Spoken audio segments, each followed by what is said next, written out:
pretrial preparation. The pretrial preparation is what you do to prepare for the trial. What do you physically actually do? Well, there's a number of things. Obviously, you want to develop your questions that you're going to ask of witnesses. You want to develop what your opening and closing will be. You want to develop the order in which you call witnesses. You want to develop those things that will allow you to understand what is going first, what is following it through the end of trial. You want to be able to understand what your witnesses are going to say. So you want to prepare your witnesses, work with them, help them to understand the best ways for them to communicate your story.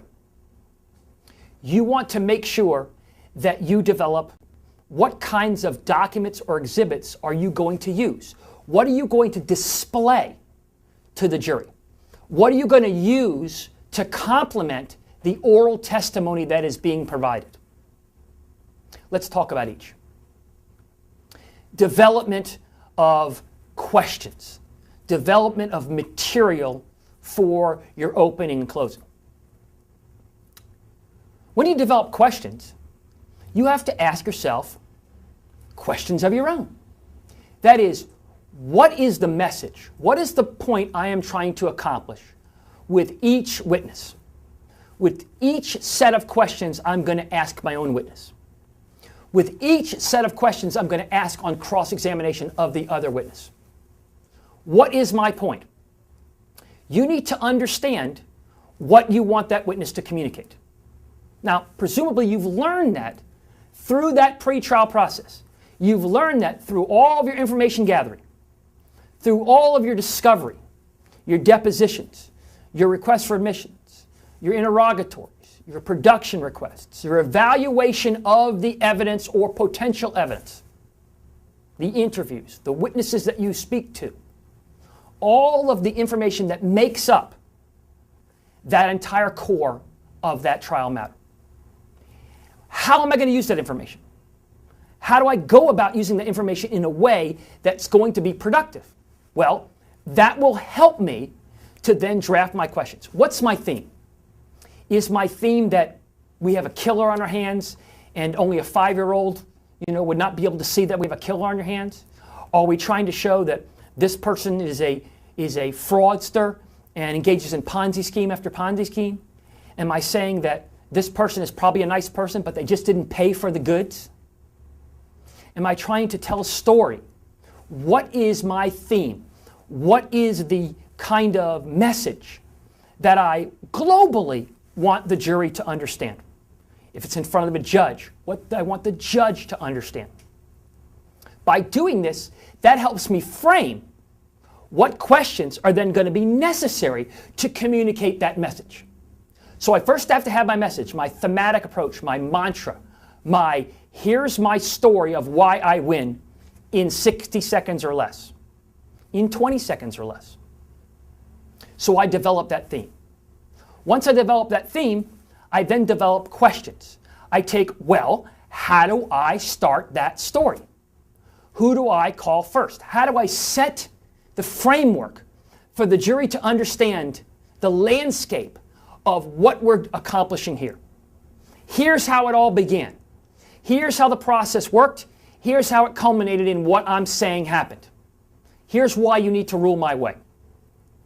So, if I carry that theme and then I ask those questions, you can see how directional I am. I then take the witnesses, place them in that order, which are then going to answer the questions which I've asked, which are then going to paint the theme which I'm trying to portray, which helps me to win the case. So, once I've developed the questions, I then will bring the witnesses in, and I will train the witnesses and work with the witnesses. But until I have the questions, it's not really purposeful or beneficial to sit with that witness and start training them. So what I want to do is develop how am I going to ask questions that will allow that witness to convey the story. Well, I have to know something about the witness. I have to know something about what they know. What do I mean by that? I have to know something about the witness. Well, I have to know, what is the personality of that witness? Is it a very outgoing person who's going to be great on the stand? Is it somebody who's terrified? Is it somebody who's very introverted? Is it somebody who's very, very mechanical and arithmetic? Is it somebody that's flowery and creative? Is it somebody who uses their hands? Is it somebody that doesn't? Is it somebody that is just not going to look at the jury? Is it somebody that's going to be warm and friendly? You need to know this dynamic because it will help you to understand what's the best material to have them communicate. Or if they're the only person communicating it, what is the most comfortable way to get them to communicate that? How can I ask questions in a way that will promote the best delivery of that evidence, of that information? So by doing this, I get a good understanding of how to frame my questions. I understand what that witness is likely to act, what that witness is likely to do when questioned, how that witness is likely to behave. The concept being that what I'm trying to accomplish is to have that witness be in the most comfortable environment, communicating the specific information I want in the manner in which I want. So I develop those questions in direct examination that will help me to do that. Remember, I'm in direct examination. I must ask non-leading questions. They must be who, what, where, tell me, explain. Please explain to the jury where you were at this time. Please tell me about what you did this day that brought you to this position. The concept of I have to let them tell the story. If I'm preparing for cross-examination, then I'm sort of telling the story. I'm leading them to a particular location, to a particular place, to get them to say a particular thing. So development of those questions based on who the witness is will be critical. Now, the second component is developing questions based on what the witness knows. So it's not only how they're going to behave, but it's what they actually know. Both of them are important because how you deliver something is just as important as what you are delivering. If I say to you, "Are you out of your mind?" What does that convey? Anger? If I say, "Are you out of your mind?" What emotion am I conveying? Am I conveying, "Are you out of your mind?" that I think you're great? If I say, "Are you out of your mind? Who do you think you are?" What am I conveying? So, depending on the delivery mechanism, sometimes it's as important as the actual words that they say. So, it's important to understand that you want to marry the witness's demeanor, the witness's delivery mechanism, with the questions. And you want to do it in a story format, in a chronological way. Just communicate that. I want also the witness to also refer to things. Whenever you can display things, use exhibits. Sometimes I can get an actual witness off the stand. "Hey, expert engineer, would you step down to this blackboard or step down to this big poster and explain what the roof looked like, why these streak marks are so long, why this knife is shaped in the way it's shaped, what that picture portrays," and have them come down with a laser pointer or an actual pointer and sort of be a professor. Why? Because a juror is going to be much more comfortable with someone talking to them without the barriers of being in a box, that is the witness box, than they are if you're standing down freely talking. It also is a level of comfort for both the witness and the juror. So it's important to try to find ways to best communicate that message, both from their demeanor and the way in which you ask the question. But you also must add that the more comfortable I make them, the way in which I show things, the way in which I combine things, the way in which I help the jury to marry those two components with a visual helps to even cement it further. I say to people, if you want somebody to listen, tell them. If you want them to understand, show them. So this showing process should be a component of any great trial lawyer. So now that I've given that direct examination questioning out, and now that I have given that demeanor of how I'm going to approach that, now that I have completed the questions which I want to ask. Now that I understand that the questions that I am asking are going to be communicated in a way that will elicit the best communication from my witness. Now that I have learned what documents or visuals I'm going to use, I can proceed forward with then meeting with the witness and showing them what you plan on doing. Getting to the witness and saying, let me go through what I intend to ask you. Let me explain to you what I'm going to show you. Let me videotape you so you can see what you look like. Maybe you have somebody that, always scratches their head or they're fiddling with their nose. And they watch it on video, they go, oh my God. Maybe somebody always looks down. And I say, the video camera is asking the questions. Sometimes I'll sit directly or stand directly behind the camera and ask them questions. So they're looking directly forward. Sometimes I will move off camera and I'll see if they'll look at me or look at the jury. And I'll put a big sticker on top of the camera and put jury because I want them, remember, you're not convincing me, convincing the jury. So I practice with them. I listen. I see, are they communicating in the way in which I expected them to communicate? Consistent with that demeanor. Consistent with the message I'm trying to communicate. If they are, great. If not, I either have to change the way I'm asking or I got to change them. Depending on how they are prepared, you'll know whether one option is better than the other.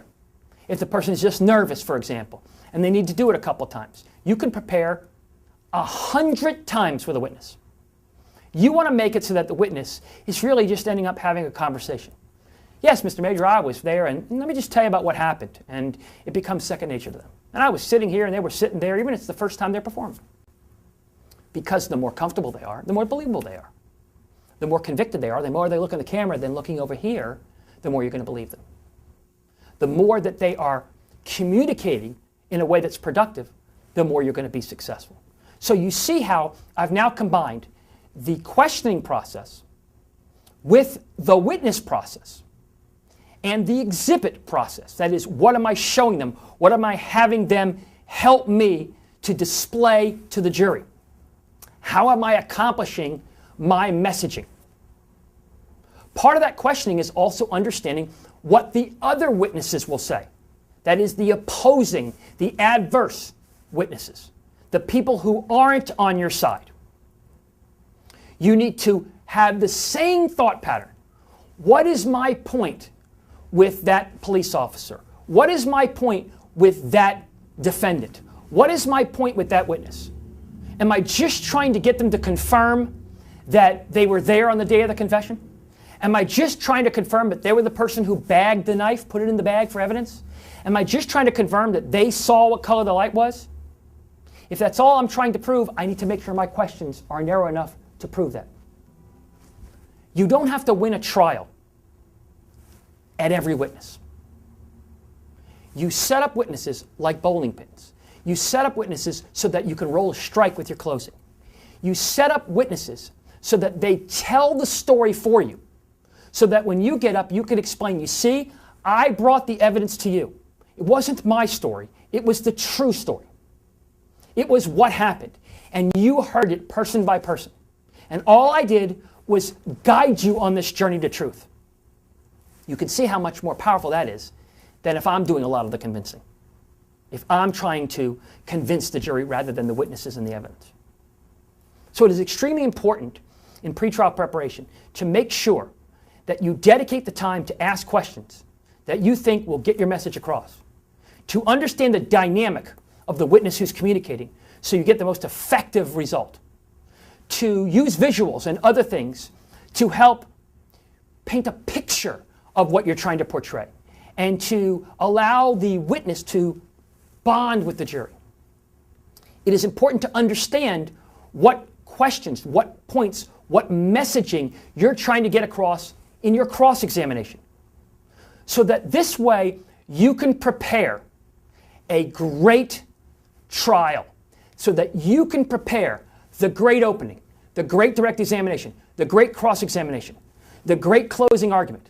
So that you can give the jury the best story told in the best way, in the most convincing, the most persuasive manner that makes you a star, that makes you a winner. If you engage in this process, if you take the time to understand what you need to do, you're likely to be successful. And by the way, I might add that this process also applies to the preparation of opening and closing statements, or as some people refer to it, opening statement and closing argument. Conceptually, you're using in your opening statement your roadmap. You're saying, I have laid out my entire story. Let me tell you, ladies and gentlemen, jury, what I'm about to show you. Let me show you what I'm about to show you. And I want you to follow the law and come back with a verdict in my favor when I'm done. When I'm in closing, I told you when I got up I was going to show you stuff. I showed you that stuff. The law says that if I show you this stuff, you got to do this. You got to rule in my favor. So by engaging in that preparation, by understanding my thematic message, by communicating that, I prepare myself in a thorough way that makes me a winner no matter what.